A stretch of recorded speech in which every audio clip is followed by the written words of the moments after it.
Voyons maintenant comment partager la documentation avec vos élèves. Donc, il s'agit d'un devoir qui en réalité n'en est pas un parce que l'élève n'aura pas à créer quelque chose ou à répondre à quelque chose. Ce ne sont que des documents que vous avez par exemple sur votre ordinateur ou sur votre Google Drive que vous voulez partager avec les élèves. Petite parenthèse ici, mais la différence entre Google Drive et Google Classroom au niveau du partage de documents, Google Drive est vraiment plus pratique pour partager des documents avec vos collègues. Vous écrivez un document en collaboration avec plusieurs collègues et vous voulez le rendre accessible à tous. Vous pouvez utiliser Google Drive. Ou encore, vous avez créé un document et vous voulez le partager avec vos collègues. C'est facile avec Google Drive. Vous sélectionnez votre document et vous le partagez avec les personnes spécifiques. Tandis que pour partager les documents avec des élèves, étant donné, surtout dans le contexte d'éducation des adultes où je travaille, ça peut être difficile d'utiliser Google Drive parce qu'on a des entrées-sorties continues. Il faut tout constamment aller retourner dans nos paramètres de partage et ajouter les élèves qui arrivent, retirer les élèves qui partent. C'est là où Google Classroom est beaucoup plus intéressant pour partager les documents parce que l'élève n'a qu'à s'inscrire à votre classe pour avoir accès aux documents. Alors, comment faire? Alors, on commence par aller dans notre onglet Travaux et devoirs. Je vous suggère d'aller dans votre classe, la première classe 2 avec votre nom ici. Donc, dans Travaux et devoirs, on clique sur le bouton Créer, comme si on allait créer un devoir. Mais en réalité, on sélectionne Documentation. Et à partir de là, je lui donne un titre. Donc, je peux écrire une description, c'est facultatif. Et là, je sélectionne le document que je veux partager. Donc, en l'occurrence, ici, mon document, il est sur mon Google Drive. Donc, je vais aller le sélectionner.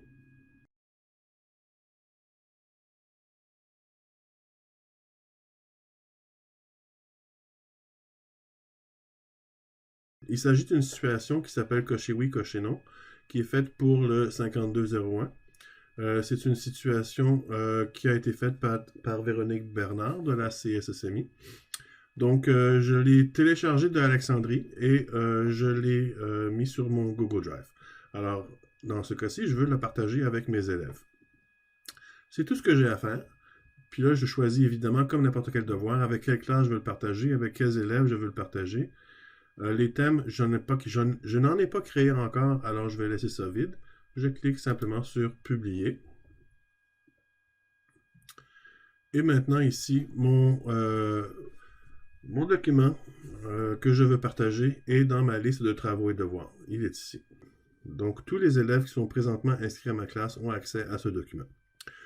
On peut également, on va créer une autre documentation, et cette fois-ci, je vais aller chercher un PDF que j'ai sur mon ordinateur. Okay? Donc, disons que j'ai un PDF qui porte sur les homophones. Je lui donne un titre, j'appuie sur Ajouter, et cette fois-ci, je vais chercher Fichier, et je peux sélectionner mon fichier sur mon appareil. Dans ce cas-ci, je vais juste le glisser, déposer. C'est un document que j'ai sur mon ordinateur. Je glisse, je dépose. Donc, je clique sur Importer. Donc, je clique sur Publier. Et maintenant, j'ai deux devoirs, entre guillemets, de documentation auxquels les élèves vont pouvoir se référer. Un autre type de documentation que je peux faire, des fois, c'est simplement un lien ou une vidéo. Bon, admettons que j'ai une vidéo que j'ai trouvée sur YouTube sur l'accord des noms composés au pluriel. Donc, j'ai cette vidéo-là et je vais la partager avec mes élèves. Alors, je m'assure ici de copier l'adresse. Donc, je vais faire copier. Je retourne dans mes travaux et devoirs. Et cette fois-ci, je donne un titre à mon document. L'accord des noms composés au pluriel. N'est-ce pas? Comment accorder les noms composés au pluriel? Là, je fais Ajouter. Je sélectionne YouTube. Ici, j'ai deux onglets, Recherche de vidéo ou URL. Je ne vais pas sélectionner Recherche de vidéo, je vais sélectionner URL. Et je n'ai qu'à coller l'adresse que j'avais copiée tout à l'heure. Et j'ai ma vidéo ici. Je fais Ajouter. Je sélectionne simplement publier. Et voilà. Donc j'ai mes 3 documentations ici. Je vais en créer une 4e. Cette fois-ci, je vais partager un lien Internet. Donc, disons que j'ai trouvé cette page-ci, l'accord du participe passé. Je vais encore copier mon adresse en haut. Je vais retourner en travaux et devoirs. Je vais cliquer créer. Documentation. J'ai mon titre, l'accord des participes passés. Je fais ajouter et cette fois-ci, je sélectionne lien. Je colle l'adresse du lien et je clique simplement sur ajouter le lien. Je clique sur publier. Donc, j'ai mes documentations que je pourrais partager avec les élèves. Je commence à avoir beaucoup de choses sur ma page travaux et devoirs et je veux faire un peu de ménage là-dedans. Je veux rendre ça plus clair. Je peux le diviser en catégories. Des catégories, dans ce cas-ci, Google appelle ça des thèmes. Okay? Cliquez sur le bouton créer et je vais choisir thème ici. Alors, je vais en créer une justement pour ma documentation. Alors, je vais appeler mon thème documentation. Je clique sur ajouter et je l'ai ici. Alors, je pourrais en créer d'autres. Bon, ça, c'est vraiment à votre choix comment vous appelez vos thèmes et comment vous divisez votre cours. Vous pourriez diviser ça par module, par chapitre, et les exercices sur le chapitre 1, chapitre 2, chapitre 3. C'est vraiment libre à vous, là, comment vous décidez de classer vos travaux et devoirs et vos documentations. Donc, pour assigner un devoir à un thème, c'est quand même assez simple. On voit mes thèmes sont ici, mais il n'y a rien dessous. Ils sont tous ici non classés. Alors, pour les classer, c'est assez simple. On n'a qu'à les glisser et déposer. Donc, l'accord des participes passés, je vais le mettre sous, je glisse, je dépose sous documentation. Donc, j'ai simplement glissé, déposer. L'accord des noms composés au pluriel, je descends. Les homophones, je clique et je descends. Cocher oui, cocher non, je clique et je descends. Donc, j'ai mes documentations sous l'entête documentation. Mes vacances de Noël, disons que c'est un pré-test. Et comment aimes-tu le cours jusqu'à présent? Disons que c'est un exercice. Donc, j'ai tous mes travaux et devoirs qui sont maintenant classés par thème. D'accord? À ce que je sache, il n'y a pas de limite au nombre de thèmes que vous pouvez avoir. Ce qui est pratique avec les thèmes aussi, c'est qu'on peut simplement cliquer dessus pour ne voir que ce thème-là. Donc, c'est pratique, admettons que vous avez 30, 40 trucs sous travaux et devoirs. Bon, ben, la page pourrait être longue. Tandis que si on clique simplement sur le thème, vous voyez les travaux de ce thème-là. Donc, je clique sur exercice, je vois tous les exercices. Je clique sur documentation et je vois toutes les documentations. Et je peux cliquer sur tous les thèmes pour tous les voir. Pour changer l'ordre, c'est encore juste du glisser-déposer. Alors, si je voulais que l'accord des noms composés au pluriel soit avant l'accord des participes passés, juste à glisser les homophones entre les deux, etc. Et c'est la même chose pour les thèmes. Donc, si je voulais que documentation soit en premier, je clique sur documentation, je fais glisser au-dessus des autres, etc.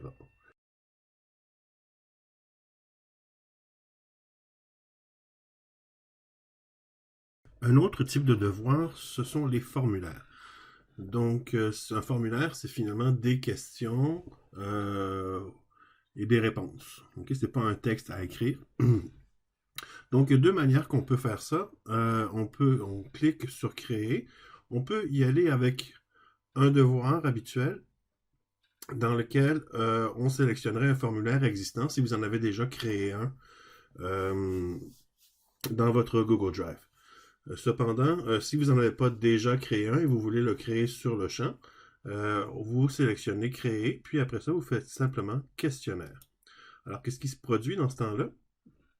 C'est qu'il ouvre un devoir, comme habituellement, avec le champ titre et instruction, comme d'habitude, sauf qu'il attache automatiquement un formulaire vide à votre devoir.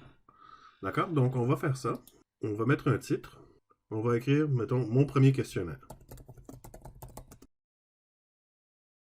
Bon, on pourrait écrire une description, mais je vais laisser faire pour le moment. Ensuite, le nombre de points, je vais laisser ça à 100. La date limite, j'en mettrai pas. Et comme thème, je pourrais sélectionner un thème maintenant que j'en ai. Alors, je pourrais décider de mettre mon questionnaire dans le thème exercice. Deux options qu'il faut absolument comprendre. C'est ici le bouton Importation notes. Assurez-vous qu'il est activé. Okay? Donc, comme ça, il est désactivé. Et comme ça, il est activé. Donc, par défaut, il devrait être activé et gardez-le activé.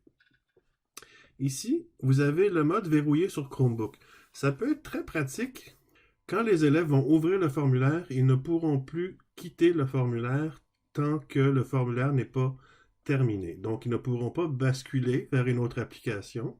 Ils ne pourront pas aller voir sur Google, aller voir les réponses. Le formulaire va rester en mode plein écran et verrouillé tant que le formulaire n'est pas terminé. Ça peut être pratique si vous faites un genre d'examen ou si vous voulez éviter que les élèves aillent chercher les réponses ailleurs. Par contre, sachez que ça ne fonctionne que sur les Chromebooks. D'accord? Donc, mode verrouillé sur des Chromebooks. Ça veut dire que si vous activez ce bouton-là, les gens qui n'auront pas un Chromebook ne pourront pas ouvrir le formulaire. OK? Ça va leur dire ce formulaire ne fonctionne que sur un Chromebook, quelque chose en genre. D'accord? Donc, activez uniquement si vous êtes certain que tous vos élèves vont utiliser un Chromebook pour faire le devoir. Maintenant, je vais créer mon questionnaire. Alors, pour ce faire, je vais simplement double-cliquer sur mon formulaire ici, Blank Quiz, et mon formulaire va s'ouvrir. Alors, je vais lui donner un nom. Alors, je vais l'appeler mon premier questionnaire. Je vais également l'appeler mon premier questionnaire ici comme nom du fichier. Et là, je peux commencer à écrire mes questions et mes choix de réponse. Disons, je sais pas moi, 3 plus 2 égale... Puis là, je peux mettre des choix de réponse. D'accord? Alors, je mets 2, 3, 4, 5, 6. Ça, c'est si je veux mettre des choix multiples. Je peux également décider de mettre d'autres types de questions. Je ne passerai pas à travers tous les différents types de questions. Ce n'est pas le but de ma formation. Vous pourrez les explorer à votre guise. OK, donc une fois que vous avez rentré vos choix de réponse, on veut que cette question-là soit obligatoire. Donc, je coche obligatoire et je vais appuyer sur clic correction pour rentrer la bonne réponse. Donc, 3 plus 2 égale 5, donc je clique sur 5. Notez qu'il peut y avoir plus qu'une bonne réponse. Pas dans ce cas-ci, évidemment, mais vous pourriez avoir une question qui a plus qu'une bonne réponse. Dans le cas où il y aurait plus qu'une bonne réponse et que vous en sélectionnez plusieurs, Google va accepter n'importe quelle de ces réponses-là, et non pas toutes les 3 ou toutes les 2. Si je dis que la bonne réponse c'est 3, 4 ou 5, ben, si l'élève répond 3, ou si l'élève répond 4, ou si l'élève répond 5, dans les 3 cas, Google va lui dire que c'est une bonne réponse. Je vais attribuer 100 points à ma question parce que mon devoir il vaut 100 points et je n'ai qu'une seule question. Donc, je vais dire que ma question vaut 100 points. Je pourrais rajouter des commentaires automatiques. Donc, je cliquerai sur Ajouter des commentaires automatiques. Et dans ce cas-ci, je dirais, bon, si la réponse est incorrecte, qu'est-ce que je lui dis? Et si la réponse est bonne, qu'est-ce que je lui donnerai comme commentaire? D'accord? Après, je fais enregistrer. Alors, j'ai mes deux commentaires ici, en cas de bonne réponse et en cas de mauvaise réponse. Ensuite, je clique sur terminer. Et je pourrais continuer en ajoutant une autre question. Pour acheter une autre question, on fait juste faire plus ici. Donc ici, le bouton obligatoire, ça fait en sorte que cette question-là est obligatoire. L'élève ne pourra pas envoyer son formulaire tant qu'il n'a pas répondu à la question. Maintenant, on ne clique pas sur envoyer, d'accord? Si vous cliquez sur envoyer, c'est comme pour partager votre formulaire. C'est pas ça qu'on veut faire. On veut simplement le mettre dans notre devoir. On n'a rien à faire. Okay? On a juste à fermer l'onglet. Les modifications ont été enregistrées sur notre devoir. Là, présentement, on ne le voit pas parce que ma page n'a pas été rafraîchie. D'accord? Alors, je pourrais attendre quelques minutes ou je pourrais accélérer les choses en rafraîchissant ma page tout simplement. Donc, mon premier questionnaire avec mon Google Form ici qui s'appelle mon premier questionnaire. Je souligne encore l'importance de cliquer sur Importation de notes, on le verra tout à l'heure. Ça va permettre à Classroom d'aller chercher les notes qui ont été générées par le formulaire. D'accord? Parce qu'il faut comprendre que Classroom et Google Forms sont deux plateformes différentes. C'est pas automatique le transfert des notes de l'un à l'autre. OK? Il faut d'abord s'assurer de cliquer sur Importation des notes pour pouvoir le faire. Une fois que votre devoir est terminé, vous cliquez sur Publier le devoir. Et vous confirmez. D'accord. Maintenant, le formulaire a été publié comme devoir. Il est ici. Maintenant, voyons ce que ce devoir a l'air en tant qu'élève. Donc, j'ai ici mon compte élève et je vais aller voir ce devoir. Il est en dessous ici, sous exercice. Je vais cliquer sur mon premier questionnaire et je clique sur le formulaire ici pour l'ouvrir. Je pourrais faire afficher le devoir puis l'ouvrir à partir de là, mais ce n'est pas nécessaire, je peux l'ouvrir directement d'ici. Donc, mon premier questionnaire, je clique dessus et j'ouvre le formulaire. Je lis la question, je réponds à la question. Alors, disons que je sélectionne la bonne réponse. M'envoyer une copie de la réponse, ce que ça va faire, c'est que ça va m'envoyer un courriel à moi en tant qu'élève avec une copie de ma réponse, ce que je ne veux pas faire pour le moment. Donc, je vais cliquer sur « Envoyer ». Si j'avais plusieurs questions, évidemment, je répondrais à toutes les questions avant d'appuyer sur « Envoyer ». Alors, ça me confirme, mon questionnaire a été envoyé et le devoir a été marqué comme « Terminé ». Donc, si je ferme mon questionnaire et je retourne dans mon devoir, si je fais afficher le devoir ici, mon devoir a été remis. D'accord? On voit qu'il n'y a aucun document joint parce que le formulaire n'est pas un document. D'accord? C'est ce qu'il faut comprendre ici, la différence entre un devoir normal et un formulaire. Un formulaire, c'est mon formulaire qui est dans mon Drive. Ce n'est pas une copie du formulaire qui est envoyée à chaque élève, comme c'est le cas pour un document, par exemple. C'est un seul formulaire et tous les élèves répondent dans ce formulaire-là. Toutes les réponses de tous les élèves vont être dans le formulaire que j'ai dans mon Drive. Okay?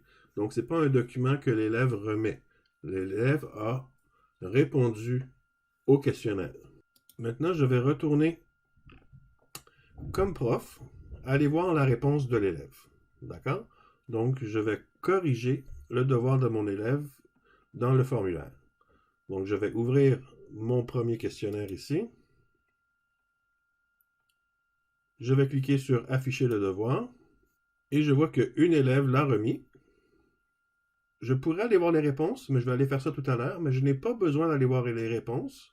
Si je veux simplement aller chercher les notes qui ont été générées par le formulaire, tout ce que je fais ici, je clique sur « Importer des notes ». Donc, je clique.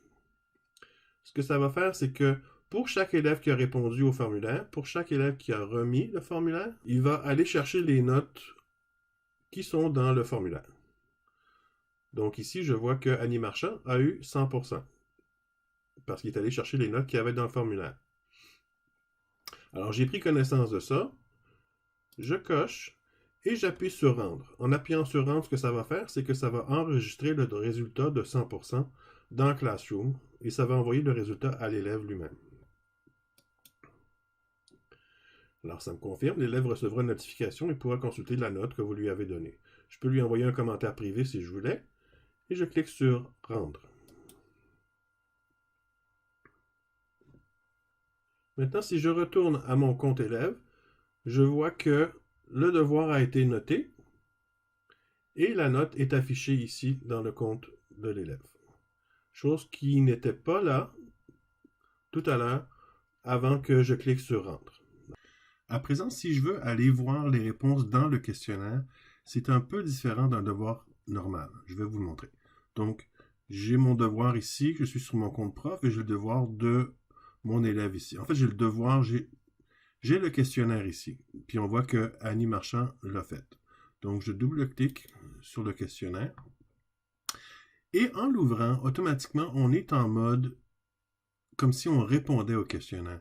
Alors, pour aller voir les réponses, il faut appuyer sur le petit crayon en bas à droite pour passer en mode « Modifier le formulaire ». D'accord? À partir du moment où je suis en « Modifier le formulaire », je vois mes questions et je peux appuyer sur « Réponses », l'onglet « Réponses » en haut. Et là, je vois les réponses de mes élèves. Donc là, présentement, je n'ai qu'une élève qui a répondu à une question. Fait que c'est assez Donc, c'est assez sommaire. Mais normalement, j'ai mon résumé ici où je verrai la moyenne, la note médiane, sur quelle plage se répartissent les notes. Question, c'est question par question pour avoir la réponse de tous les élèves. Et individuel, ça me permettrait de passer d'un élève à l'autre. Donc, si j'avais plusieurs élèves, j'aurais mon menu déroulant pour sélectionner chacun des élèves où je pourrais passer d'un élève à l'autre en appuyant sur les flèches ici et je pourrais voir leurs réponses. Je vais fermer mon formulaire. Donc, ça résume pas mal le questionnaire en tant que devoir.